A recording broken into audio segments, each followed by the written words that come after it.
General Bergman, you're recognized for 5 minutes. Thank you, Mr. Chairman. It's been interesting to sit here and listen. I've got a lot of prepared questions in front of me, and I will get to some of them, but as I listen, I'm kind of recall the Mission Act of 2018, which started this ball in motion. Okay, and the point is, has there been any lessons learned that have been tabulated by the VA since that time, maybe by your predecessors or whatever, that when we implement anything, the ability, in the military, no battle plan survives first contact, because the plan is the plan until you put it into kinetics, and then it is modified.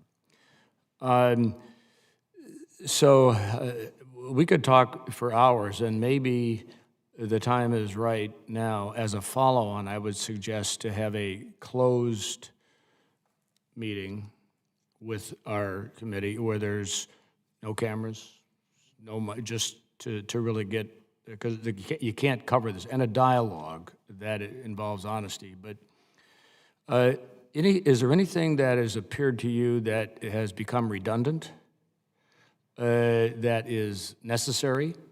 The redundancy is necessary, or the opposite is that it's unnecessary, the redundancy that you put into place? Okay, anything pop out in as you look at what you have seen and what you're trying to do? Do you try to evaluate, do we need to continue to do this step? Does it add value? General, thank you for the question. I think, so absolutely, as we look back on lessons learned and some of the issues that we had, the prior contract was not designed to be a program of the size, scope, and scale that it now is, serving 9.1 million veterans, literally wherever they live. And so our ability to make sure that this program is sustainable, but also achieving the outcomes and access that we're looking for our veterans, has been our guide stone in this. But has there been anything that is just that you could give us a data point? And if the answer is none, okay. But is there anything that, since trying to implement this and get everything up and running, that you've said, absolutely, this is a waste of time and money, it's not adding value to the veterans?